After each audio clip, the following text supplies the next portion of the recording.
Imagine que você entra em uma sala vazia.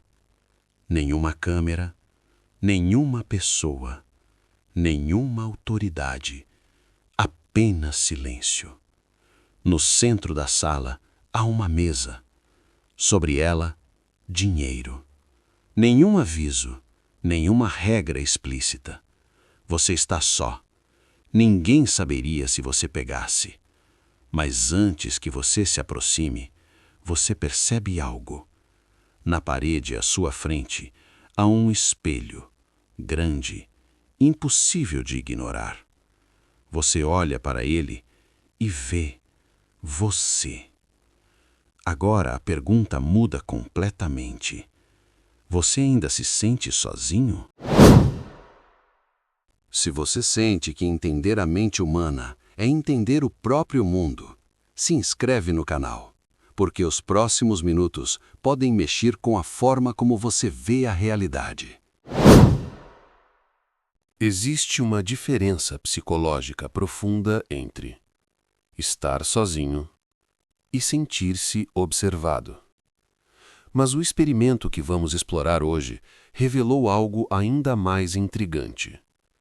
Você não precisa de outra pessoa para mudar seu comportamento. Basta a presença do seu próprio reflexo. A mente humana reage à autoobservação como se houvesse julgamento externo, mesmo quando não há. Isso abre uma questão perturbadora. Nós somos morais ou apenas conscientes de quando estamos sendo vistos? Conhecido dentro da psicologia social como parte dos estudos de autoconsciência objetiva, o experimento do espelho investigou como o simples ato de se ver altera decisões éticas. Pesquisadores posicionaram participantes em situações onde poderiam agir de forma desonesta, sem risco de punição, sem testemunhas, mas com uma variável. Em algumas salas havia espelhos, em outras, não.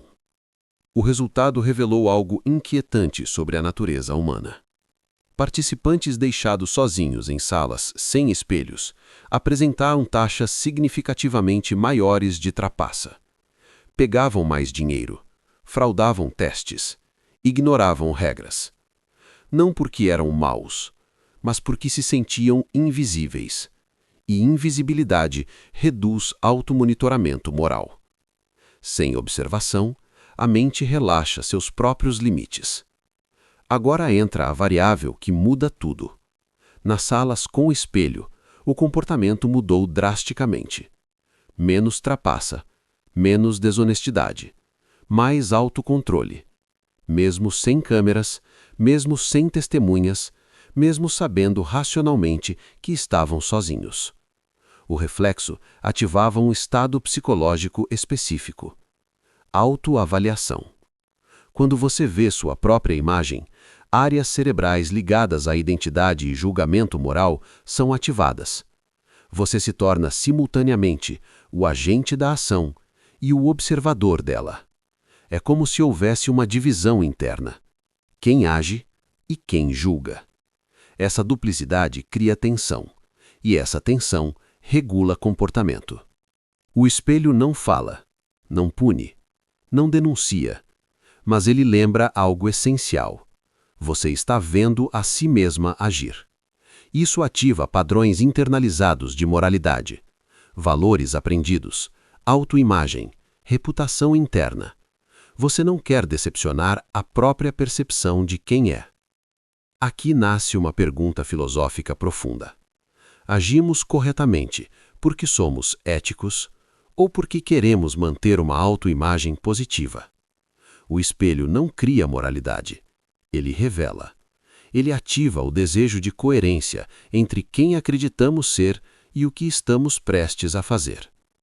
Psicólogos como Duval e Wickland desenvolveram a teoria de que a autoconsciência surge quando a atenção se volta para o próprio eu. Isso pode acontecer por espelhos, câmeras, plateias, fotografias, vídeos, até pela imaginação de estar sendo observado. Quando isso ocorre, as pessoas comparam seu comportamento com padrões internos. Se há discrepância, ajustam a ação. Por isso, muitas pessoas evitam contato prolongado com o próprio reflexo. Não é apenas estética, é psicológico. O espelho confronta a identidade. Ele pergunta silenciosamente: você está sendo quem acredita ser? Essa pergunta gera desconforto e autorregulação. O experimento revelou algo ainda mais profundo. A moralidade humana é parcialmente dependente da sensação de observação. Quando nos sentimos invisíveis, nos tornamos mais permissivos conosco mesmos. Quando nos sentimos vistos, nos tornamos mais disciplinados. Mas o espelho mostrou que o observador não precisa ser externo. Pode ser interno. Se você estivesse sozinho, sem câmeras, sem testemunhas, mas diante de um espelho, você agiria diferente? Essa é a questão que o experimento expõe. Não sobre leis, não sobre punições, mas sobre identidade. Um objeto simples, presente em quase todas as casas, ignorado no cotidiano, mas capaz de alterar decisões morais profundas. O espelho não muda quem você é, mas muda quem você se lembra que é. E às vezes, isso é suficiente para impedir uma escolha errada. Depois das hipóteses teóricas, veio a prática. Pesquisadores montaram um cenário aparentemente simples. Participantes eram convidados para um estudo sobre desempenho cognitivo. Nada sobre moralidade era mencionado. Nada sobre ética. Nada sobre comportamento. A tarefa parecia banal: resolver testes ou atividades com recompensa financeira atrelada ao resultado. Quanto melhor o desempenho, maior o pagamento. Mas havia uma brecha invisível, um espaço para trapaça. Os próprios participantes corrigiam suas respostas, sem supervisão, sem conferência externa. Eles poderiam inflar resultados, sem risco de serem descobertos. Pelo menos era o que acreditavam. Os voluntários eram distribuídos aleatoriamente em duas condições: sala A, sem espelho; sala B, com um grande espelho à frente. Ambientes idênticos em tudo o mais. Mesma iluminação, mesma mesa, mesmo teste, mesmo tempo, mesmo pagamento. A única diferença era a presença do reflexo. A hipótese era ousada. Eles acreditavam que o espelho ativaria a autoconsciência e que isso levaria os participantes a se comparar com seus próprios padrões internos de honestidade. Ou seja, não seria um medo de punição que controlaria o comportamento, mas o desconforto de se ver sendo desonesto. Era uma aposta psicológica profunda. A moralidade poderia ser ativada pela autoobservação. Quando os dados começaram a surgir, o padrão era claro. Na sala sem espelho, índices mais altos de fraude, resultados inflados, pagamentos maiores do que o desempenho real justificava. Na sala com espelho, menos trapaça, resultados mais próximos da realidade, maior aderência às regras. Tudo isso, mesmo sabendo racionalmente que ninguém os estava vigiando. O espelho havia alterado o comportamento. O que acontecia ali não era vigilância externa, era vigilância psicológica. O participante não temia ser pego, ele temia algo mais sutil: perder coerência com a própria identidade. Quando olhava para o reflexo, era lembrado de quem acreditava ser: honesto, justo, íntegro. Trapacear sob esse olhar criava uma fratura interna. Esse fenômeno se conecta a um conceito central da psicologia: dissonância cognitiva. Quando nossas ações entram em conflito com nossa autoimagem, sentimos desconforto psicológico. O espelho amplifica essa percepção. Ele materializa o eu observador. Você não está apenas fazendo algo errado, está vendo a si mesma fazendo. Nesse momento, ocorre uma divisão simbólica: o eu que age e o eu que observa. O espelho cria essa duplicidade. É como se você estivesse diante de uma testemunha que sabe tudo sobre você, que conhece seus valores, suas promessas internas, suas crenças morais, e não há como enganá-la, porque é você mesma, porque a identidade humana depende de coerência. Queremos acreditar que somos boas pessoas. Queremos manter consistência entre valores e ações. O espelho ativa esse mecanismo automaticamente, sem discurso, sem regras, sem punição. Apenas presença. Participantes relataram sensações sutis. Maior autoconsciência, desconforto ao pensar em trapacear, sensação de estar sendo avaliado. Mesmo sabendo que o espelho não grava, não julga, não denuncia, a sensação de julgamento emergia, porque o julgamento era interno. Esse experimento revelou algo fundamental. A moralidade humana não depende apenas de leis externas. Existe um observador interno, uma instância psicológica que monitora a coerência. O espelho apenas ativa essa instância, traz à superfície. É como ligar uma luz sobre o próprio comportamento. Antes do experimento, acreditava-se que a desonestidade emergia quando não havia testemunhas. Mas o espelho mostrou algo mais complexo. A sensação de estar sozinho é psicológica, não física. Você pode estar fisicamente só, mas psicologicamente observado, pelo próprio reflexo. Estudos posteriores ampliaram a investigação. Em vez de espelhos, usaram câmeras desligadas, fotografias do próprio participante, telas refletivas ou até gravações de vídeo ao vivo. O efeito persistia. Qualquer elemento que ativasse autoobservação reduzia comportamentos antiéticos. Os resultados tiveram aplicações práticas surpreendentes. Empresas passaram a usar espelhos em áreas sensíveis. Lojas instalaram superfícies refletivas próximas às caixas. Escolas testaram espelhos em salas de prova.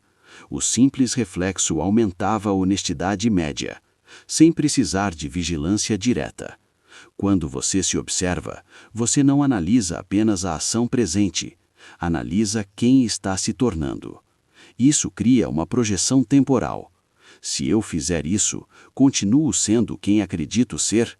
Essa pergunta raramente surge sem autoobservação. O espelho ativa essa projeção moral.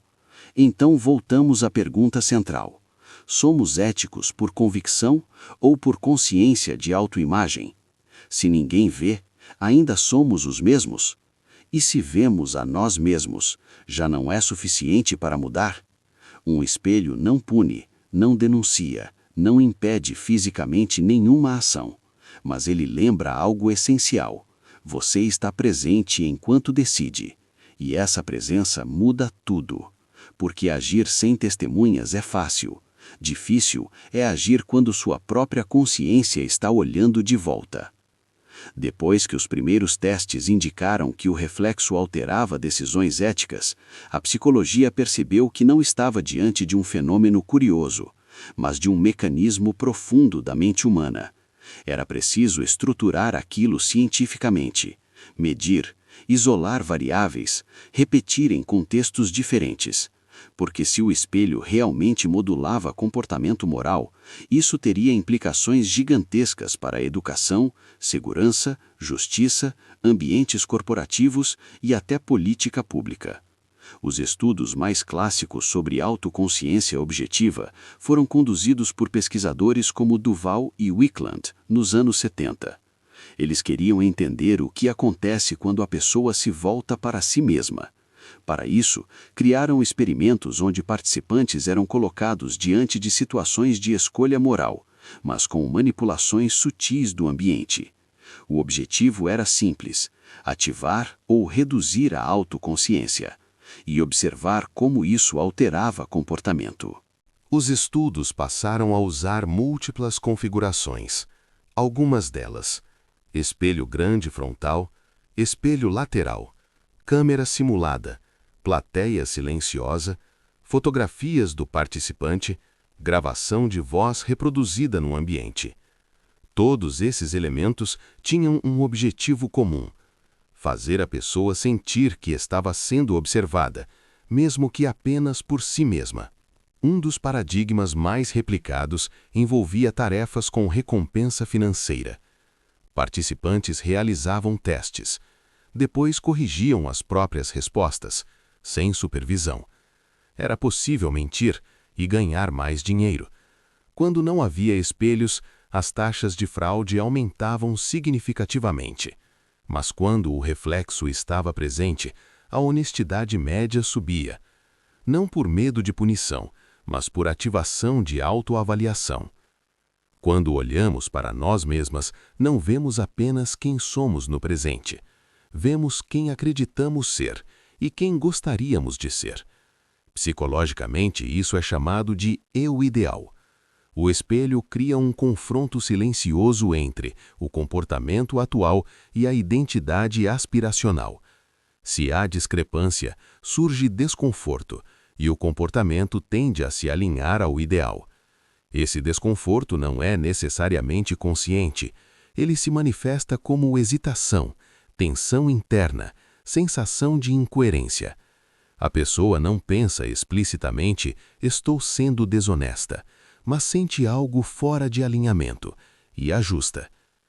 O espelho não força moralidade, ele amplifica a autoconsciência. Quando alguém nos observa externamente, nos comportamos de forma socialmente desejável. Mas quando o observador é interno, o comportamento tende a alinhar-se a valores pessoais. Isso é ainda mais profundo, porque não se trata de reputação social, mas de identidade.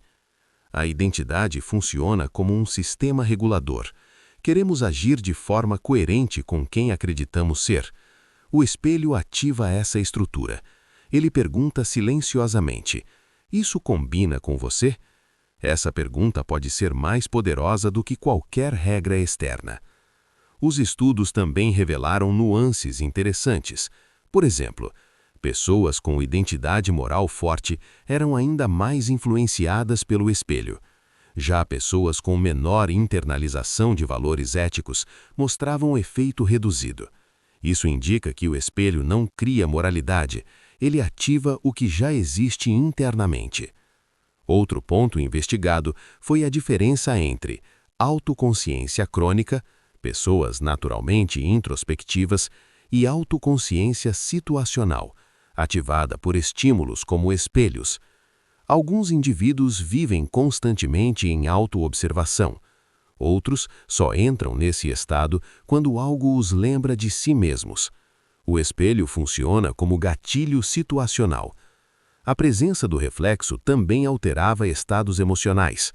Participantes relatavam maior responsabilidade, maior cautela, maior autocontrole. Isso sugere que a autoconsciência ativa regiões cerebrais ligadas ao julgamento moral e regulação emocional. Não é apenas cognitivo, é afetivo. Pesquisadores também testaram o efeito em crianças. Em ambientes com doces disponíveis, crianças deixadas sozinhas sem espelho consumiam mais do que o permitido. Com o espelho, o consumo diminuía. Mesmo em idades precoces, o reflexo ativava a autorregulação. Isso sugere que a autoconsciência emerge cedo no desenvolvimento humano. Os resultados começaram a ser aplicados em diversos contextos: salas de prova, lojas, escritórios, ambientes de segurança. Superfícies refletivas reduziram furtos e fraudes em alguns estudos de campo, sem supervisão direta, sem custos altos, apenas ativando autoobservação. Talvez o ponto mais profundo seja esse: sempre existe um espaço entre identidade e ação. O espelho ilumina esse espaço. Ele mostra a distância entre quem acreditamos ser e o que estamos prestes a fazer. Quando essa distância fica visível, o comportamento muda. Mas os estudos não pararam na honestidade. Pesquisadores começaram a investigar agressividade, conformidade social, empatia, responsabilidade coletiva. Descobriram que a autoconsciência não altera apenas moralidade individual, mas também comportamento social. Até aqui, vimos o espelho como objeto, uma superfície refletiva, um estímulo visual simples. Mas os pesquisadores começaram a perceber algo mais profundo. O reflexo não precisava ser físico para ativar a autoconsciência, bastava a sensação de autoobservação. Isso abriu um campo inteiro de investigação, porque significava que a mente podia criar seu próprio espelho interno. Autofoco é o estado psicológico em que a atenção se volta para o próprio eu. Isso pode ser ativado por espelhos, câmeras, plateias, silêncio prolongado, escrita introspectiva, meditação ou até mesmo ansiedade social. Quando o autofoco aumenta, o comportamento tende a alinhar-se a padrões internos de valor, não porque alguém está julgando, mas porque a pessoa está se avaliando. Em uma variação clássica, pesquisadores colocaram participantes em salas com câmeras visíveis, mas desligadas. Os voluntários sabiam que não estavam sendo gravados. Ainda assim, as taxas de trapaça diminuíam.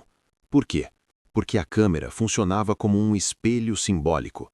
Ela ativava a sensação de observação, e essa sensação, por si só, já modulava comportamento. A descoberta central foi essa. Não é apenas a moralidade que regula ações, é a autoimagem. Cada pessoa carrega uma narrativa interna sobre quem é. Honesta, responsável, justa, confiável. Quando uma ação ameaça essa narrativa, surge tensão psicológica. O espelho apenas torna essa ameaça visível. Os estudos também diferenciaram dois estados emocionais ativados pela autoconsciência: vergonha, relacionada à imagem social, culpa, relacionada à violação de valores pessoais. Quando o espelho ativava a autoconsciência, ambos podiam emergir. A vergonha vinha da percepção visual de si mesma. A culpa vinha da comparação interna com padrões morais. Essa combinação reduzia comportamentos antiéticos. O reflexo atuava em dois níveis simultâneos. 1. Visual. Você se vê. 2. Psicológico. Você se avalia. É essa sobreposição que cria o efeito. O espelho não apenas mostra o corpo, ele ativa a identidade. Pesquisadores começaram então a testar o impacto do autofoco em comportamentos agressivos. Em situações de provocação, participantes diante de espelhos reagiam com menor intensidade agressiva. Não porque a raiva desaparecia, mas porque a autoobservação criava regulação emocional. Era como se a pessoa pensasse: é assim que quero me ver reagindo? Impulsos são rápidos. A autoconsciência é reflexiva. Quando o espelho está presente, ele desacelera a ação. Cria um microintervalo entre impulso e comportamento. E nesse intervalo, surge a escolha. Sem autofoco, o impulso domina. Com autofoco, a identidade intervém. Outro campo explorado foi a empatia. Participantes expostos ao próprio reflexo demonstravam maior sensibilidade ao sofrimento alheio, porque a autoconsciência ativa também o senso de responsabilidade moral. A pessoa não apenas vê o outro, ela se vê reagindo ao outro. Isso aumenta a autorregulação social. Uma metáfora usada por alguns teóricos é a do teatro interno. Há o ator, que age, e o espectador, que observa. O espelho ativa o espectador. Quando ele está presente, o ator se comporta de forma diferente, mais contida, mais consciente, mais alinhado ao papel que acredita representar. Esse fenômeno foi estudado em ambientes coletivos. Por exemplo, em escritórios com superfícies refletivas, funcionários demonstravam maior conformidade a normas. Em espaços públicos com espelhos, havia redução de vandalismo em alguns estudos observacionais. Não por vigilância ativa, mas por ativação de autopresença. Um debate contemporâneo emergiu a partir disso. Ambientes online reduzem autoconsciência visual. Atrás de telas, sem reflexo físico, sem presença corporal, pessoas podem se sentir invisíveis. Isso pode diminuir a autorregulação moral e explicar parte da agressividade digital. Sem espelho, o autofoco diminui. O reflexo funciona como uma âncora psicológica. Ele lembra que existe um eu sendo construído, que ações têm impacto nessa construção, que identidade é contínua. Sem essa âncora, o comportamento pode se tornar mais fragmentado, mais impulsivo, mais dissociado de valores. Nem sempre é confortável se ver. O espelho confronta incoerências, mostra fadiga, tensão, culpa. Mas esse desconforto tem função regulatória. Ele impede que a identidade se distancie demais das ações. Até aqui, exploramos estrutura científica, testes de honestidade, autoimagem, vergonha e culpa, impulsividade, empatia. Mas ainda há uma camada mais profunda. Os pesquisadores começaram a perguntar: o que acontece quando a autoconsciência é excessiva?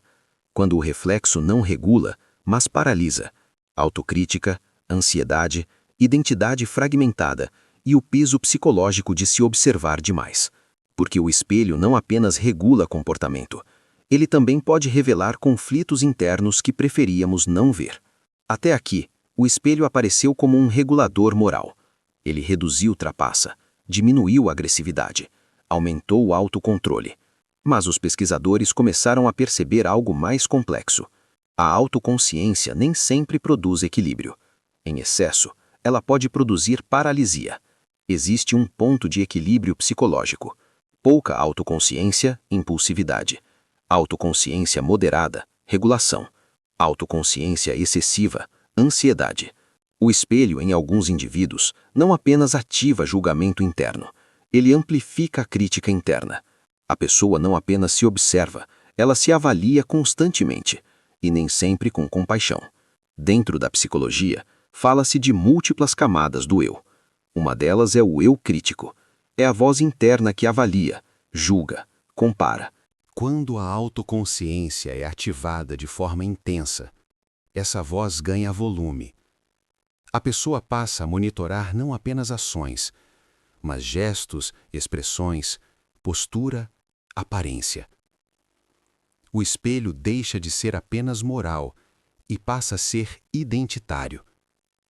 Em alguns experimentos, participantes expostos continuamente ao próprio reflexo relataram aumento de tensão psicológica, sensação de estar sendo avaliado, mesmo sem ninguém presente.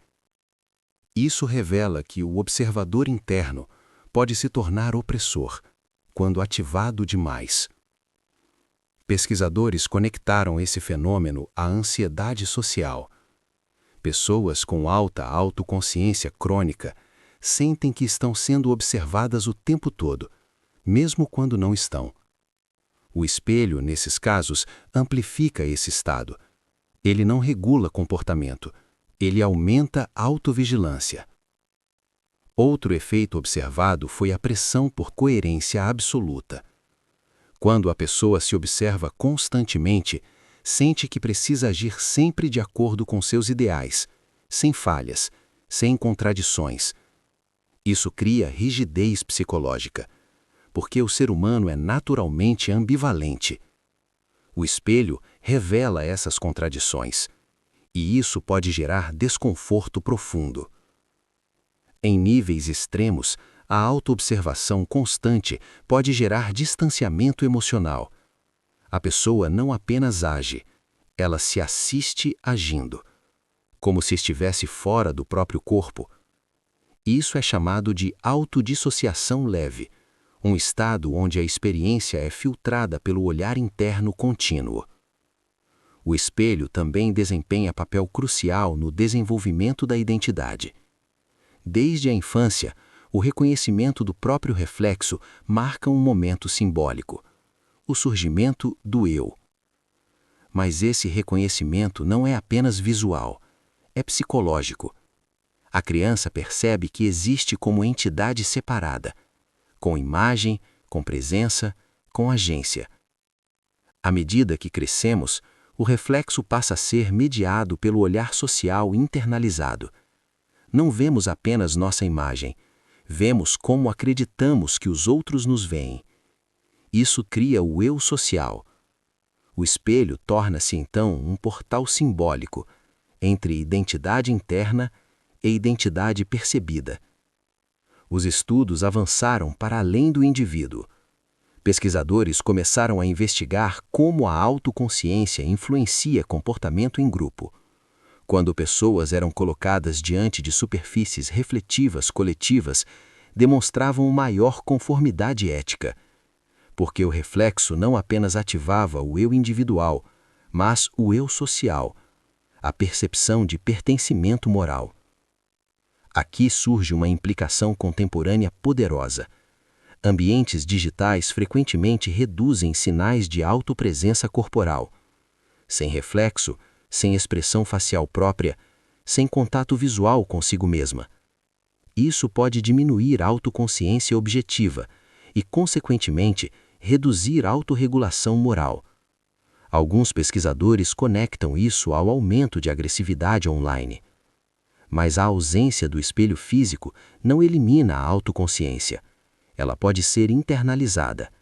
Culturas, educação e valores formam um espelho psicológico, uma estrutura interna que observa ações mesmo sem estímulo externo.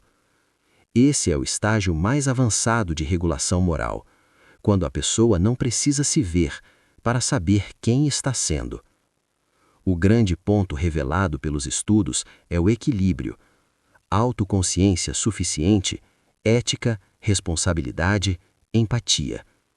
Autoconsciência excessiva, ansiedade, culpa crônica, rigidez. O espelho é neutro, ele apenas revela e ativa. O efeito depende da relação que cada pessoa tem consigo mesma. Do ponto de vista evolutivo, a autoconsciência trouxe vantagens adaptativas. Ela permitiu prever julgamentos sociais, ajustar comportamento, manter reputação, construir cooperação, mas também trouxe o peso do autojulgamento constante. O espelho é símbolo dessa dualidade. Regula, mas também confronta. Se a simples presença do reflexo altera a moralidade, então quem somos quando não estamos nos observando? Nossa ética é estável ou dependente de ativação? O espelho não cria valores, mas revela o quanto precisamos lembrar deles. O reflexo pode reduzir a mentira, pode conter a agressividade, pode ampliar a empatia, mas também pode revelar conflitos internos que preferiríamos não ver. Ele nos lembra que existe sempre uma testemunha silenciosa, mesmo quando o mundo não está olhando. Nós mesmas. O estudo da autoconsciência objetiva trouxe uma descoberta central. A moralidade humana não é apenas um conjunto de valores internos fixos. Ela é ativada ou atenuada pela percepção de autoobservação. Quando nos sentimos invisíveis, relaxamos limites. Quando nos percebemos observadas, ajustamos comportamento.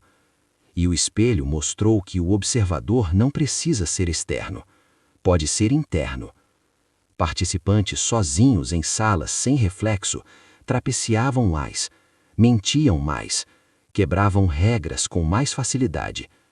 Mas diante do próprio reflexo, a honestidade aumentava. Não por medo, não por punição, mas por coerência identitária. O espelho lembrava silenciosamente: você está vendo quem está sendo. Isso nos leva a uma pergunta filosófica delicada.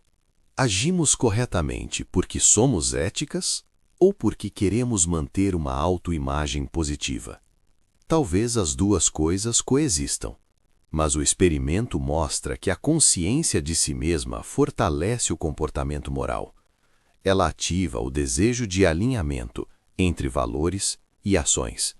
Mesmo sem espelho físico, existe um reflexo psicológico, uma instância interna que observa decisões, que avalia a coerência, que registra desvios. O espelho apenas torna visível algo que já existe invisivelmente, a consciência moral. Mas o estudo também revelou um limite.